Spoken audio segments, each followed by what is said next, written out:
What's good, people? It's Ocean here. Welcome to the Ocean Podcast. This is number 15, and today we've got Gabe from Legion Beats.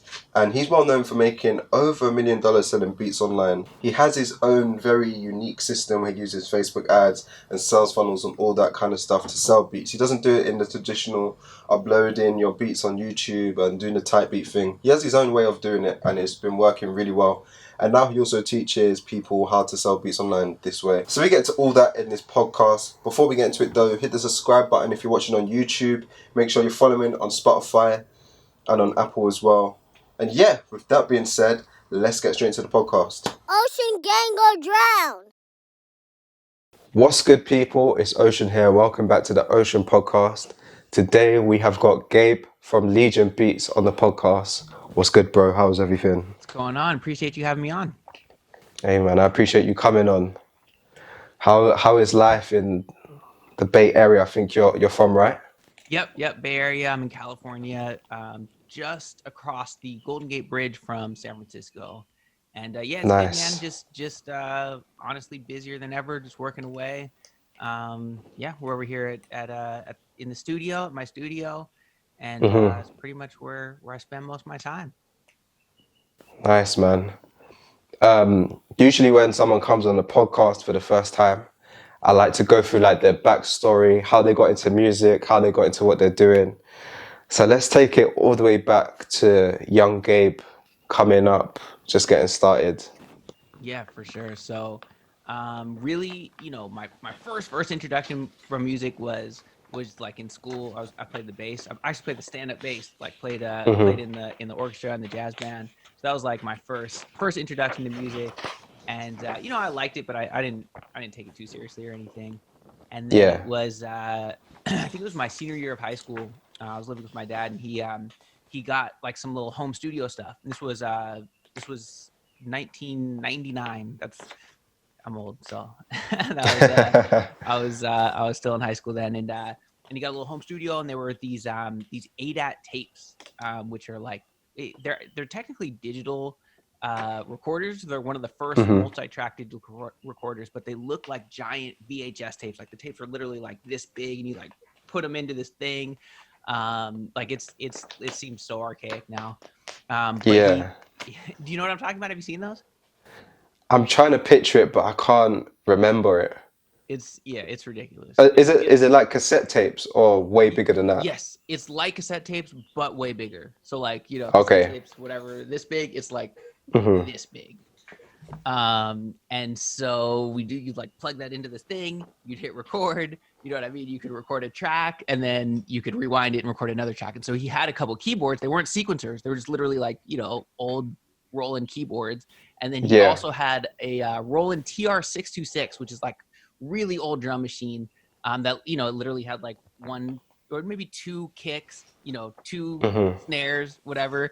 And so basically what I would do is the way that I would make beats is I would program on that drum machine. I'd program, loops, or you could actually kind of get deep into it and actually create little arrangements. But for the most part, I just like record a loop or like create a loop. I'd hit record on my little multi-track recorder, right? And then I'd record like 3 minutes of the drums. Then I'd rewind it, and then I'd figure out what I want to play on the keys for that part. And then I'd literally hit record and just play for 3 minutes. So I was like, there's no loops, there's no quantize, nothing like that. I would just play for like 3 minutes or whatever, and I'd start having to think, okay, like intro, verse, hook, whatever. I'm gonna play this, and then I'm gonna play this. Yeah. Rewind it again. So it sounds so ancient now, but I realize now that it gave me some advantages really because it forced me to think about music, a little bit more. It forced me to like try to actually Yeah, it play seems on like time. You know what I mean? it seems like everything had to be very intentional. Like you couldn't just experiment too much because it has to fit. It has to be like kind of perfect at the same time. Exactly right. And so I think that helped kind of inform the way that I approach making music. And so I'm actually grateful now that I did have that as my background because it, forced me to learn certain skills that I might not have if I just started in some software or sequencer or whatever. So that was kind of my first exposure to it. And then from there, ended up, playing around with it, still not taking it super seriously, but like, interested in it. And then ended up going to school for a year, going to college for a year. And that summer, I applied for an internship at a local recording studio. And it was literally just like I looked in the phone book of like, hey, are there recording studios, in the area? And this is, you know, when phone books used to be a thing. And so it was literally it might have been the first recording studio that I just happened to call up. I was like, hey, you guys want somebody to work for free? Like, can I just intern? Can I just work over there? And they're like, Yeah. yeah, come through. And what's interesting is I didn't know it at the time, but the person who owned that studio is a guy named Narda Michael Walden. And Narda is a 3-time Grammy winner. He won Producer of the Year, Album of the Year, and Song of the Year. Nice. One of the most, the best-selling producers of all time. He, produced for Whitney Houston, Mariah Carey, Aretha Franklin, just like R&B, legend. He did like the Bodyguard soundtrack, which is like, I think if somebody check me on this, but I believe it's the second best-selling album of all time behind Thriller. So like, not bad. So that was his song, and he recorded it at the studio in San Rafael, which is where I live. And so this literally just happened to be the first place that I called up. Got an internship there and just started working there and started learning and learning about production for sure, but also the thing that I wasn't expecting as much was learning about engineering and learning about Pro Tools, how to record, how to mix, how to master, that kind of stuff. And so that skill set actually ended up really serving me well in my music career, both as a producer and outside, because from there I started working in another studio, eventually ended up opening up my own recording studio. And a lot of times the engineering was like the gateway, was the way that I was able to meet all these artists and then ultimately end up being able to produce for them or not. But like the crazy thing is like there's so many producers, right? And if you're an artist that has some notoriety, people want to work with, like their inbox is flooded with producers trying to work with them. But if they can find an engineer who's dope, who works fast, who does a good job, that is way more in demand. So that ended up being my for a lot of years, was like, rappers love working with me as an engineer first, and that's how I'd bring them in, and then that would kind of create more opportunities as far as working with them as a producer. And so from there I was able to kind of build up. Started working with my first production partner was a dude named Phil, who still friends with, still work with today. And we kind of started working with a lot of the local artists here in the Bay. So people like, Messy Marv and Keek the Sneak and, people, Mr. Fab, like a bunch of artists where like, if you're here from the Bay, you're like, oh yeah, I know those guys. If not, you might not. But at the time I was excited. I was like, damn, we're on, like Mess is like my favorite rapper. Like, damn, we got placements with Messy Marv. Like, that's crazy. We had songs on the radio out here. And so that was like a really exciting time. That was back in like, starting 05, 06, 07. And that was when it was sort so of would you say around that time is like when you started to get a name, I guess, in your region, and people started to know who you were, like that you're working with these local artists and that? Definitely. As far as here in the Bay, we definitely started, getting a name that people knew who we were out here, and so it was fun. It was like we were playing the game, we're climbing up the ladder a little bit, and but what sort of to kind of speed it up a little bit, kept kind of trying to play that game and trying to work my way up and work with some artists on labels and stuff like that. But after over 10 years of that, I realized like I had a couple cool highlights, but I was broke. I was realizing like, wait a second, I'm about to be 30 years old. Like, I got to start making some decisions. Like, is this how I'm going to live, the next 10, 20 years of my life as, a producer?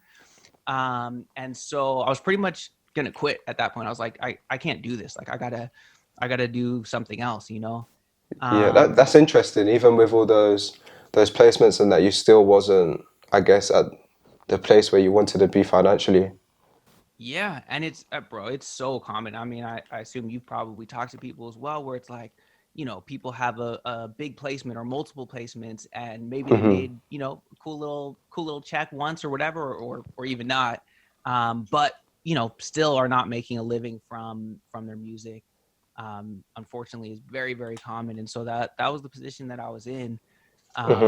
And not to mention, like, I was not feeling that good about myself. You know what I mean? I was about to be 30 years old. I was still living at my dad's house. I was not proud of what I was doing. I was like, I don't know, like, like if I'd meet up with like friends that I used to go to high school with, or a family event or something, and I remember people like, oh, what are you up to? And I hated that conversation, because it was like, oh yeah, oh, they're like, oh, you're still trying that music thing? Oh, that's cute, you know, whatever. Like, you know what I mean? And it's like, Yeah, yeah, for real. I wasn't proud of where I was at. I hated talking about it because I felt like, you know, I felt like a bum. I was like, you know, so with all of that, I was like, yeah, it's time to move on. I gotta do Hmm. something else. And then it was almost like a last ditch effort. Like maybe I can try selling beats online because it was something Okay. I personally hadn't done. Obviously, people have been doing it for a long time before that. Yeah. Um, but I was like, all right, maybe I can like just pay my bills, you know, by selling beats online. And so started that, and didn't have a ton of success. You know, did it kind of the way that everybody else did it, of trying to get some Hmm. views on, you know, on YouTube or get some followers or whatever. Try to send them over to a beat store. You know, at first it was Yeah, so you was SoundClick. playing like the whole YouTube type beat game, I guess, then, Yep, back exactly. then. And even before that, you know, on SoundClick, the same type of thing. And you know, I got a couple sales here or there, and it was cool, but it Hmm. was like it was still not like the answer. It was not the thing that was gonna pay the bills for me. It was not going to be the thing that was going to allow me to continue to do music for a living. And so I was getting discouraged again, but I was kind of just checking things out. And Yeah. I started like seeing like, okay, well, what are other producers doing that are doing well? And so I started studying. And I was just like, okay, what are all, and pretty much all of them were doing like the exact same thing. But I was like, all right, maybe I can get a little tip or trick here or there, something that'll give me a little more traffic or a couple more people to see my beat, something like that. And then eventually I came across Anno Domini, who's now, you know, a close friend of mine. But at the Yeah. time, I didn't know who he was. But I remember I was like scrolling through Facebook. I saw an ad or a post that he had. I clicked on it, and I remember just like seeing the way the page was laid out, the way he was telling his story, what he was offering. I was like, this is completely different than anything I've ever Hmm. seen. And so I didn't realize it at the time, but essentially what he was using was these techniques using like sales funnels and direct response marketing, and you know, all this advanced stuff that nobody else was doing that I saw in our industry of selling beats online. I was like, damn, this is crazy. And so I started studying what he was doing and kind of trying to copy him from a distance, like, okay, this guy knows what he's doing. And that, Yeah. you know, and then started learning from, you know, one of his mentors is a dude named Russell Brunson. And then I started learning from Russell and started, you know, going to some of his conferences and his coaching programs and stuff like that, and starting to really dive in.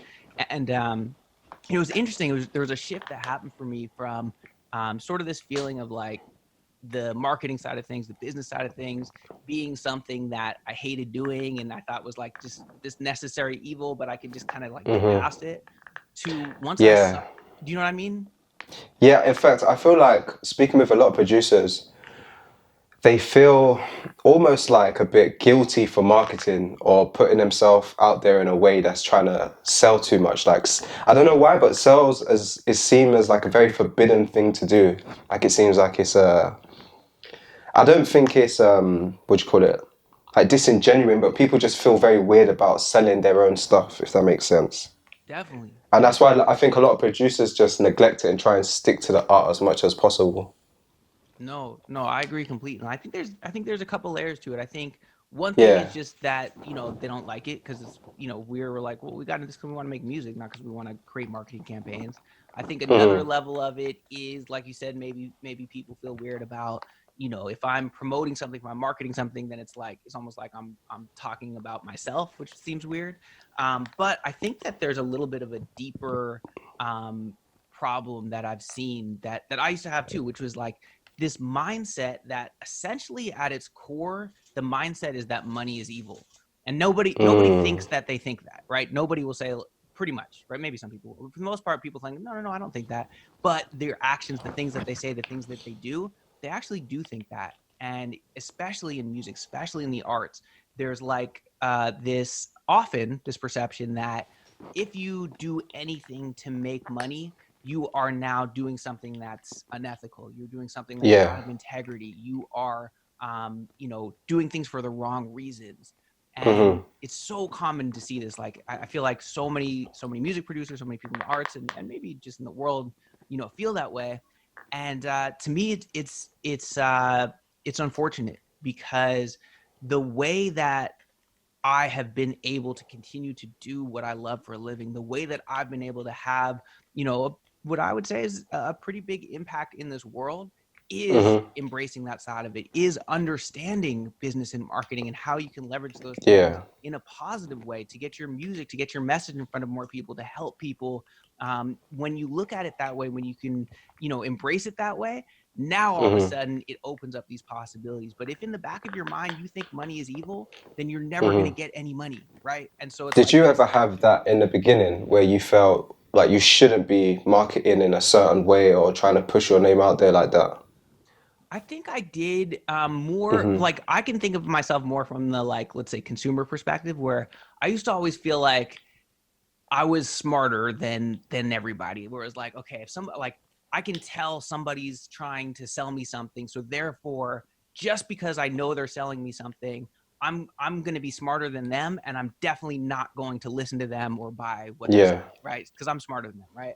But it turns out I was a fucking idiot because I was passing up, I was missing all these opportunities because I was too skeptical, right? And that's that. It's like you think you're really smart, but you're actually dumb, right? And that's how I used to Yeah. be. It's That's how I like you used to. just don't know what's good for yourself.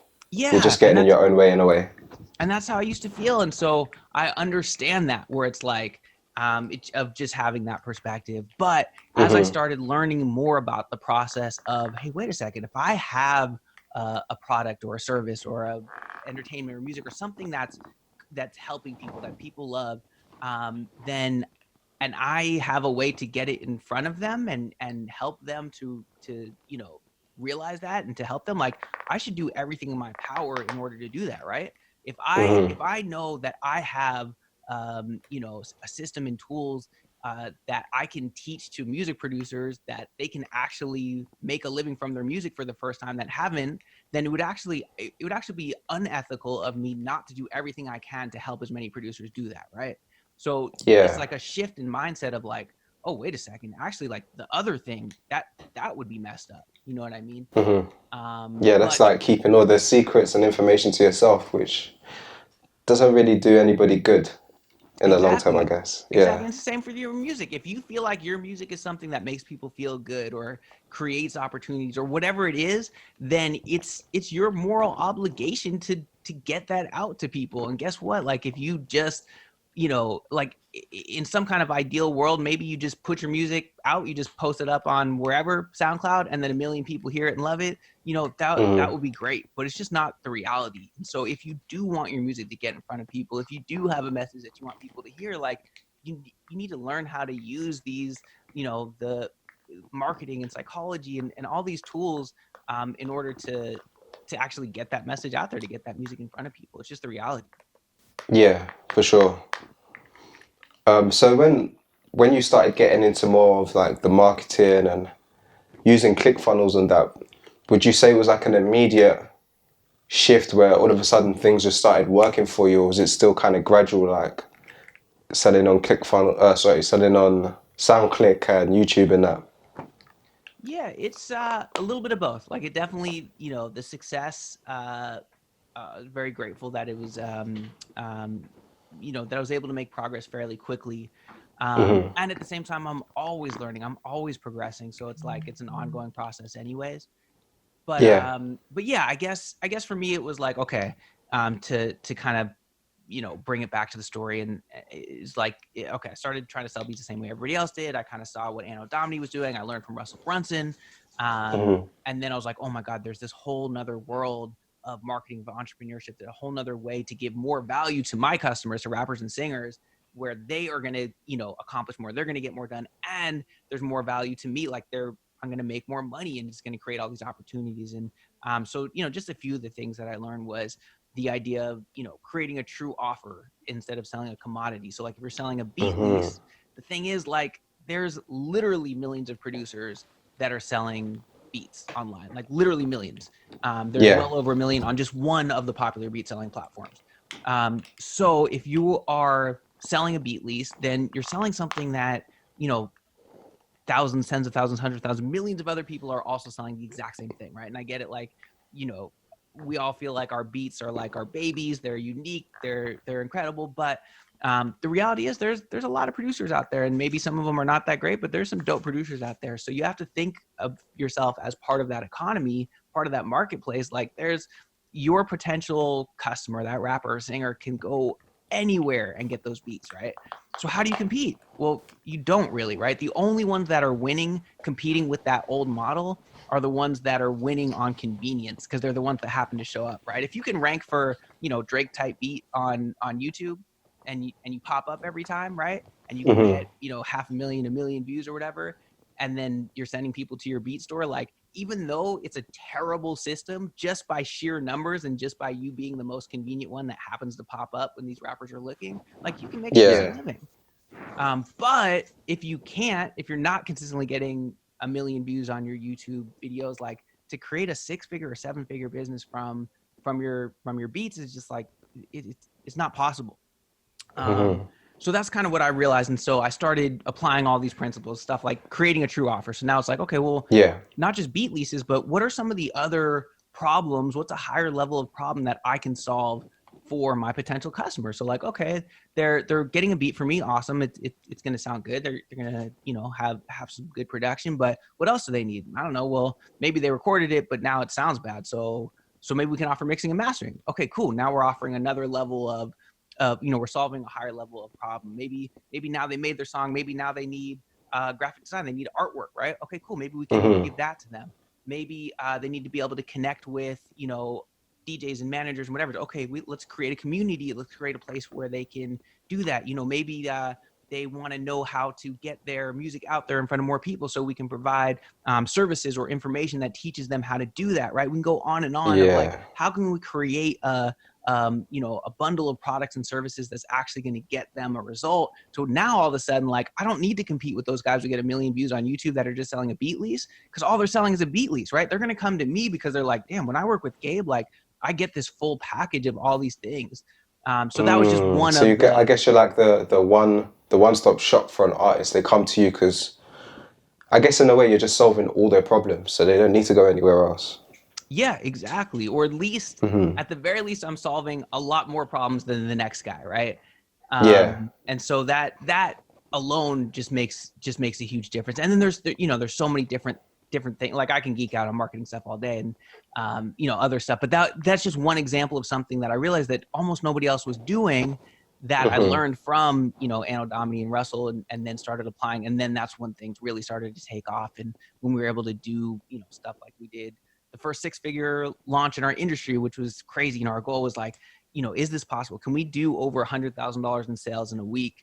We ended up doing $200,000 in sales in 1 week, over $200,000 in sales in 1 week, selling beats online, which is like, just nuts. You know what I mean? And it showed to me, like, damn, like, even I wasn't sure if that was possible, but it helped me realize that the ceiling of what I thought was possible, the ceiling of what I think most people thought was possible in this weird little job of being a music producer who sells beats, is so much higher. And so that's what gets me excited now, is like, how can I help to raise that bar, and how can I help other producers, do that as well?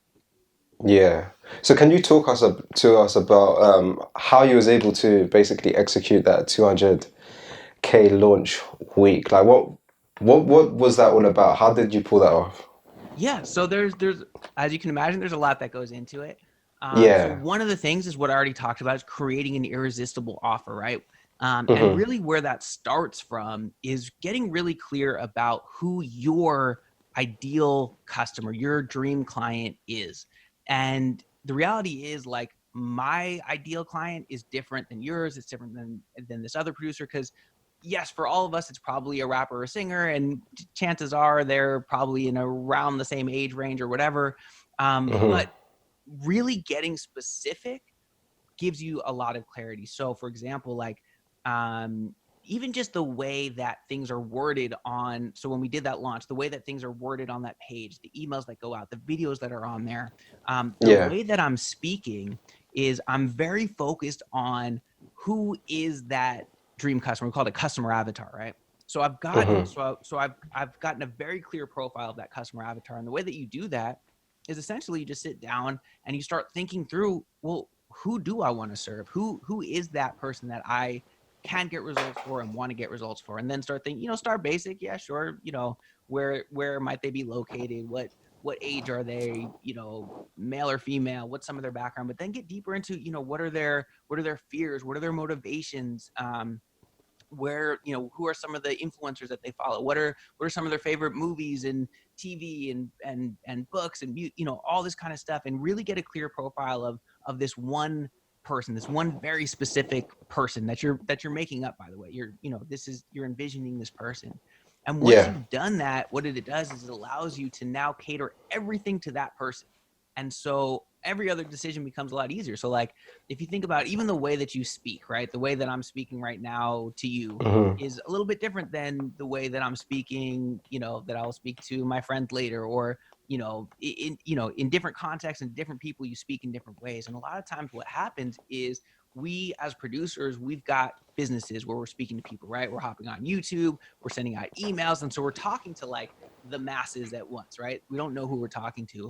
And so what happens is it becomes your voice becomes very like, what's the word? Like not, it becomes very vague and neutral and uninteresting, because it's almost like in the back of your mind, you're thinking, well, I'm kind of talking to this person. I'm like kind of thinking, well, my mom might read this too. And this, right? So it's like, you're like talking very generally, but when you get really clear about who that person is, now you can speak directly to that person. And now all of a sudden you're not worried about if you're offending these other people or whatever. Like that person is going to be so connecting with what you're saying because you are speaking directly to them.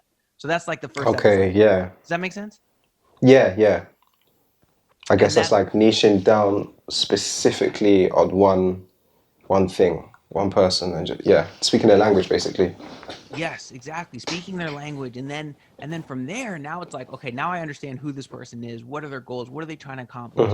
Now, how can I help them accomplish that goal? Right now it becomes, now that irresistible offer we were talking about, now you can really cater it to that person and say, okay, well, this is what's important to that person. Let me create an offer that's going to be irresistible to them, that's going to help them accomplish the things that they want to accomplish.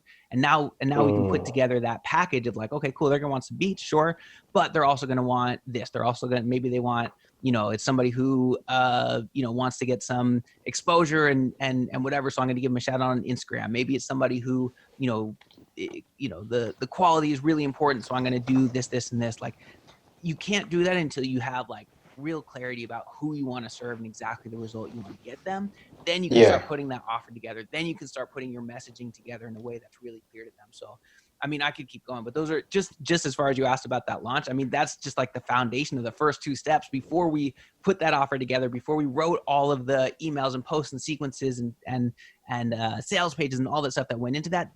Those were the first two steps. It's like, okay, who is that customer?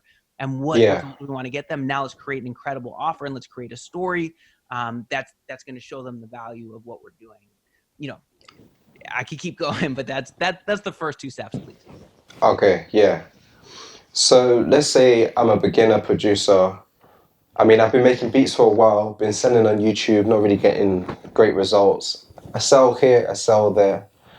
What is some advice that you would give to that producer who is trying to, I guess, make a living from selling beats and really start to ramp things up? What's like one core thing you would say, or even maybe not even just one core thing, but some stuff that they should look into and start implementing in their own beat selling business? Yeah. So, the format, the model that 99% of producers follow is you put up a beat on, YouTube, wherever, and then you hope and pray that you get some views. You try to do some keyword research or something, and then you send that traffic to your beat store, right? That's just the model that everybody has. So, I can go deep into all the issues with that and what the new model is, but that's a little bit outside of the scope of what we have time for right now. But I'm giving pieces of it. And the first one that I would mention there is like, when you are getting traffic, and traffic just means you're getting attention, right? You're getting the eyeballs of your customers, your potential clients. When you're getting traffic on social media, when you're getting traffic on YouTube, on Instagram, you're getting followers, you're getting subscribers, you're getting people to see, whatever you're posting.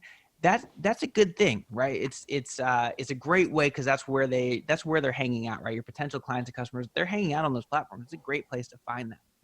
But the mistake that so many of us make is that we think that the end game is to acquire more of that audience on that platform. That if we just have enough subscribers, we just have enough followers, we just have enough likes, we just have enough comments, then we're going to be successful.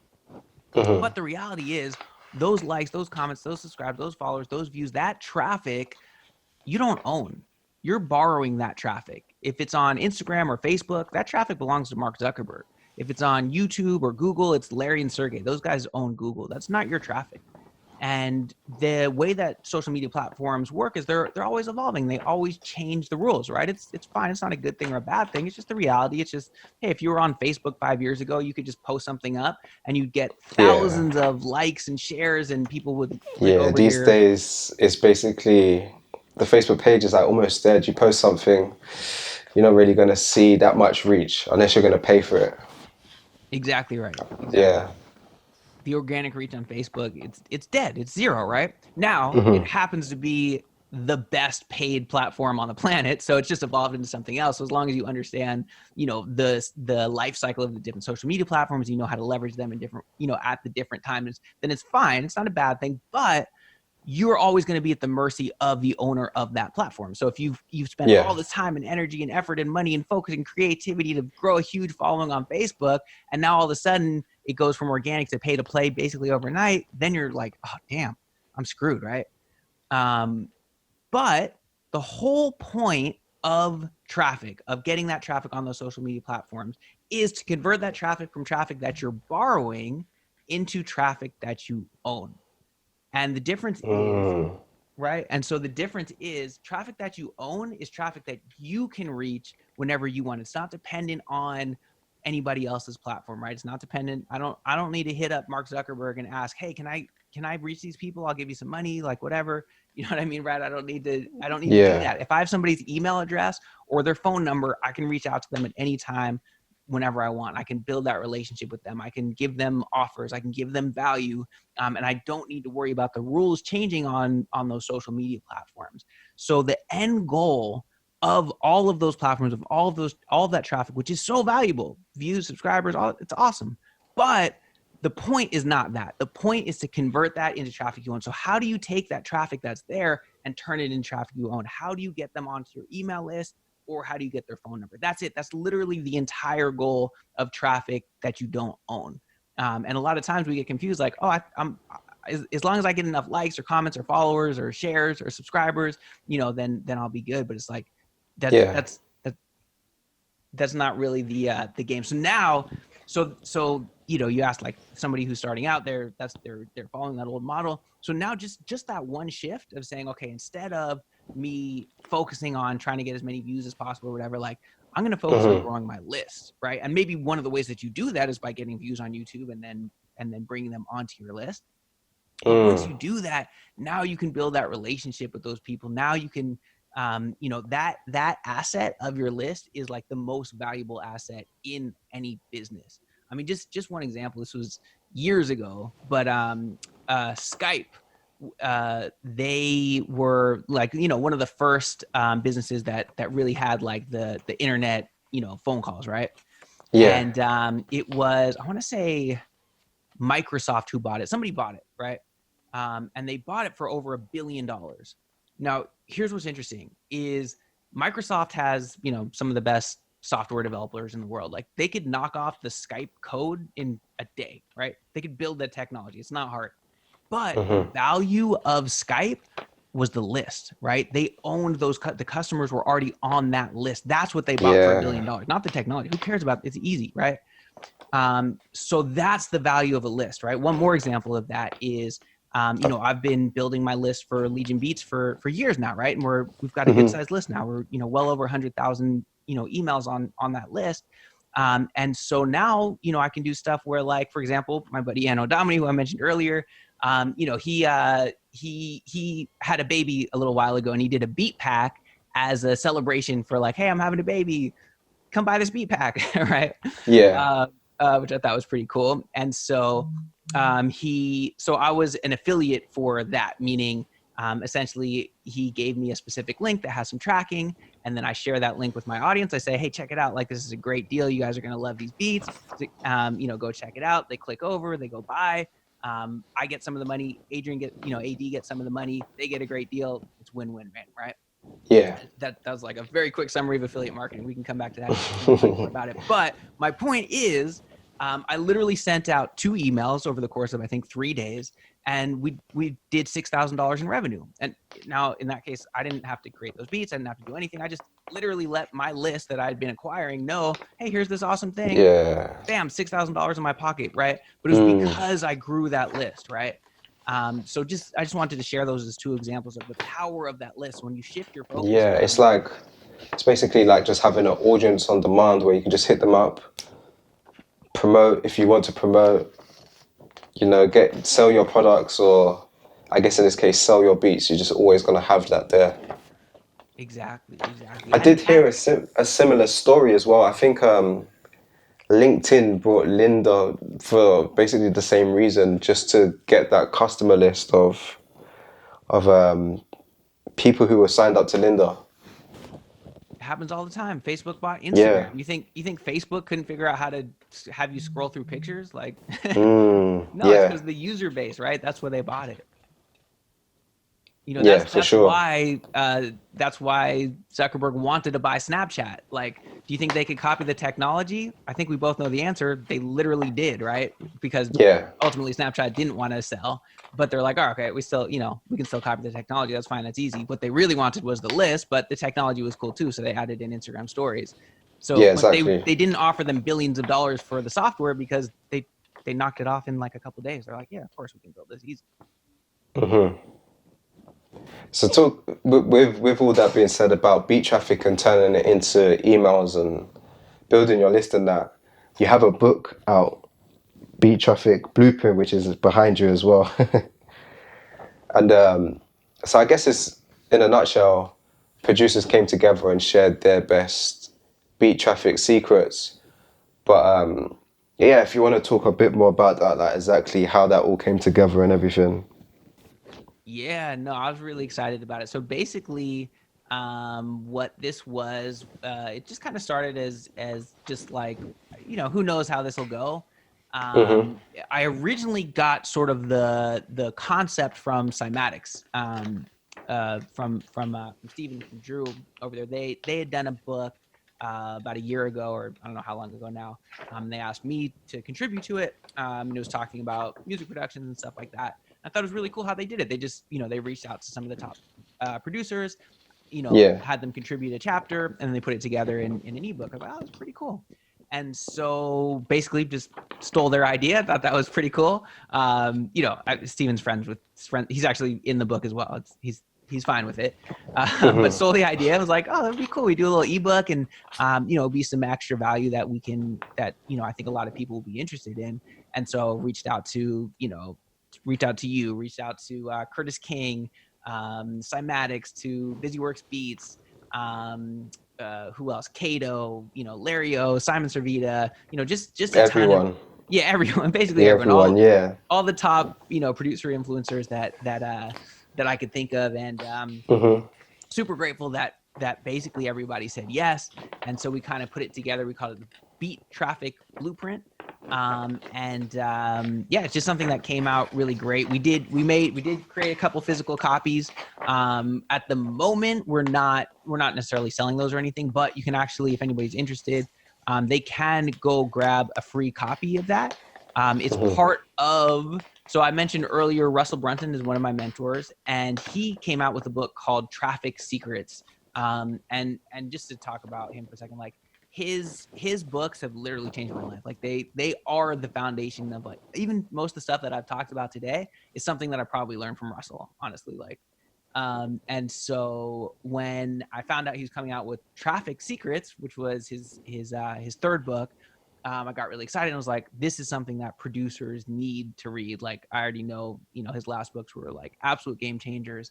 And so what we decided to do was essentially make it, hey, if you go, if you go and get Traffic Secrets through a special page, we'll give you the link in a second, then we'll actually give you a copy of Beat Traffic Blueprint for free. You also get a bunch of other super dope bonuses. We've got, there was a panel from a mastermind. We did like an in-person event with our MIDI Money group in Nashville earlier this year. And we had, Wishmaster Beats there. We had BusyWorks Beats. We had Billy from Big Shot Beats. We had Dylan from Producer Grind on the panel. We had Rick Barker, who's the manager who launched the career of Taylor Swift. All these guys did a panel as part of that mastermind. It's super dope, by the way. We had Anno Domini bought these two side-by-side houses in Nashville. They're kind of like the MIDI Money houses. And so we had producers stay out there, and had about 15 producers, and just had like 2 days of like this incredible event of learning and teaching. Sounds like one of my favorite parts of that whole thing was this panel with those people I just mentioned. So another bonus you get is the recordings of that panel. There's a bunch of other dope stuff that you get for free. But that's if you go to book.midimoney.com/ocean, you can go grab all that if you want to just, even if you want to just go check it out. You don't have to buy it or whatever, but you can just take a look at what we have. There's some cool stuff over there. So yeah. I'm going to leave a link in the description if you want to go grab that as well. On YouTube, on Spotify, wherever. I'm going to leave a link. But so aside from like this, all the marketing and stuff, because I know you're like probably like the head marketer in Legion Beats. Do you ever sit down and make beats still, or is that kind of something of the past now? Yeah, it's something that, it's been less and less.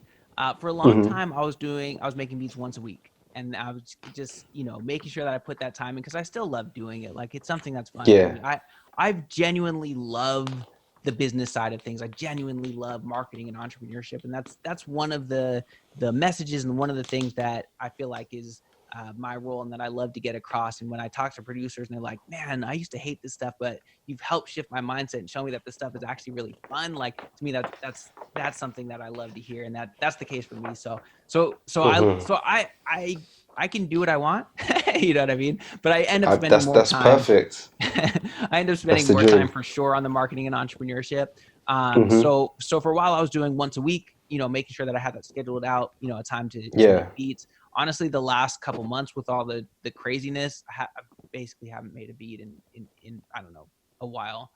So because my whole schedule's kind of been off and things are different, and so I'll get back on it. But my normal before, the quarantine and all that kind of stuff was, at least once a week getting in there, a few hours just making beats. Not at this point, it's not a business decision, because it's I can do a lot more to advance my business, doing other things, but it's just something I like doing. So I'll get back on track with it for sure.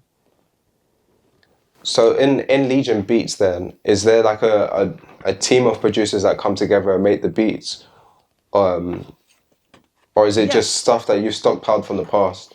So it's a combination. So usually, like, if you look at a beat and it says produced by Legion Beats, that means it was most likely me and my buddy Nate, who usually when I make beats with Nate.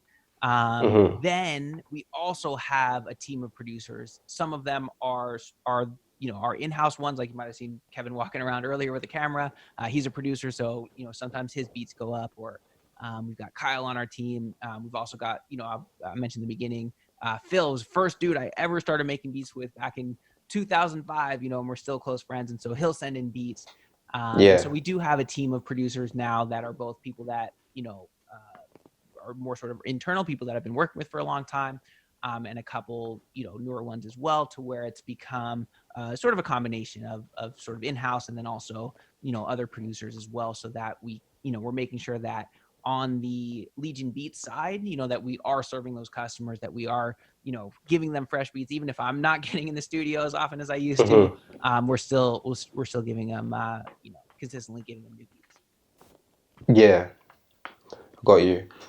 I remember one time this was probably about a year ago now, maybe even longer than that, where I was first like starting to see you pop up with the funnels and that. And I was trying to funnel hack back in the day, like looking through your stuff and that. I remember seeing that you used to do, like you have your own studio and people could come by and actually work with you in person. Is that something that you still do? Do you still do like studio sessions? Is that something that's key in your beat selling business, or not too much?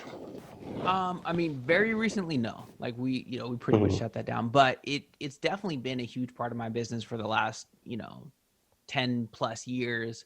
Especially in some of those years where it was, not making so much money from the production. I was still doing sessions consistently. Hmm. So it's been off and on a big part of my business. So we still have a studio. I'm here at the studio. This is studio. We have one studio here. We have another studio kind of across the way.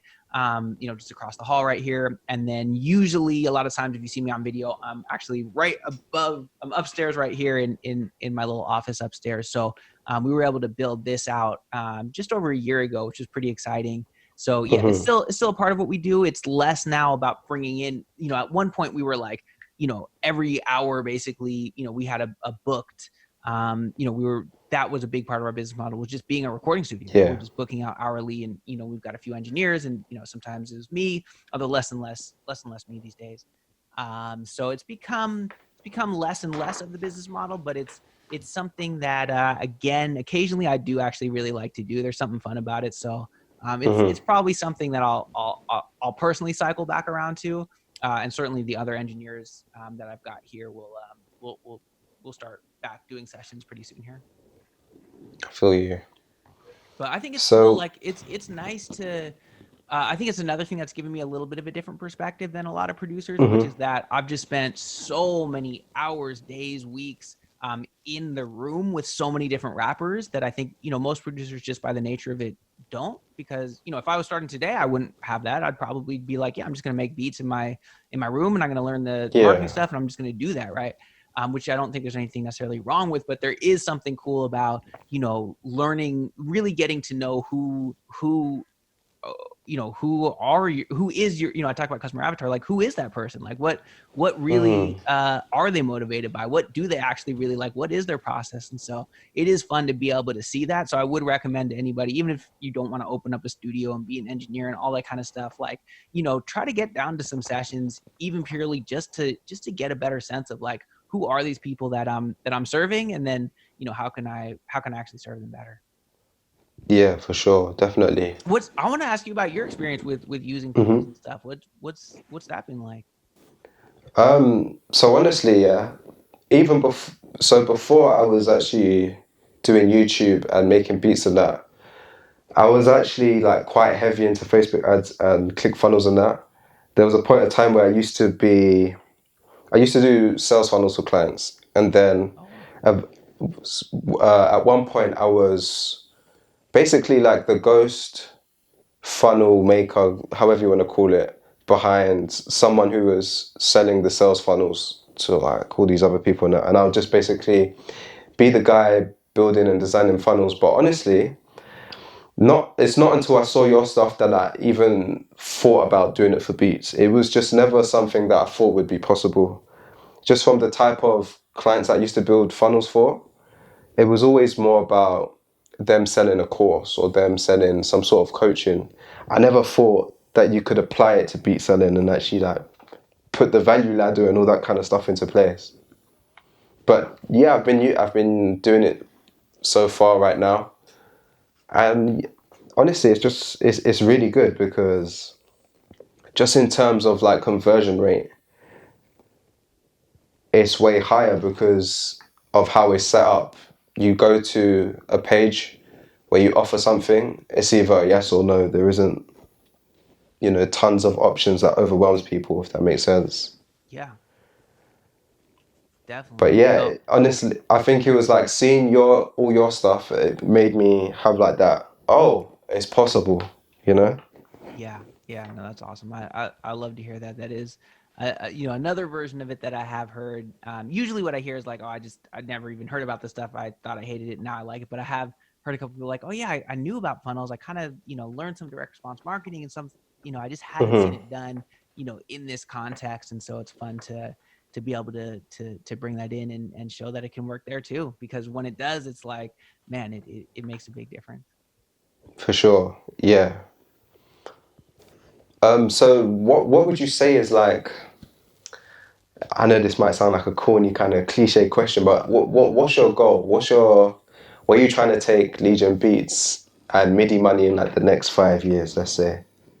Yeah, I mean, it's a good question. I do have trouble with that, like those kind of time periods, because let me tell you, like 5 years ago, if you asked me that question, I would have never imagined the possibility that I'd be in the position that I'm in today. Just never I would have feel you, been yeah. anywhere near on my radar. You know, I was talking earlier about how, you know, I used to hate talking about what I was doing because I was embarrassed. Like that was 5 years ago.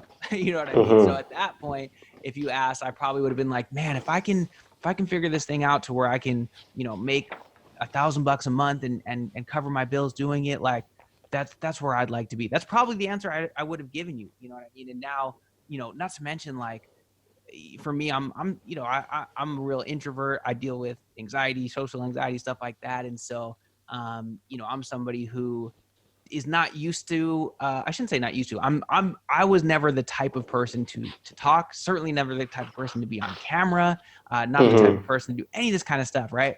For So, real, yeah. and now, like, I don't know, I've been probably talking too much, but it's, you know, we've been on here for about an hour, you know, and now it's like I seek out those opportunities to teach and hopefully inspire other people. You know, I got a chance to speak on stage in front of 5,000 people a few months ago at a event called Funnel Hacking Live. You know, stuff like, where for me, that would have never been anywhere near a possibility for me 5 years ago. Like, I wouldn't have even Yeah. considered that I would want to do that, let alone that it might be a possibility. So I guess this is my way of getting out of answering, because I don't know. I feel like I can't imagine, you know. I can tell you, just, you know, generally speaking, that I feel so grateful that I've kind of found this, you know, two things that I really love. There's so many people in the world that are, you know, looking for something that they care about, looking for that passion. And so I'm so grateful that I have two, that, you know, I love music, and I love marketing and entrepreneurship. And so those are both things that you can spend a lifetime learning about, and you'll never be done. You'll always be learning. So to me, it's progressing in that way.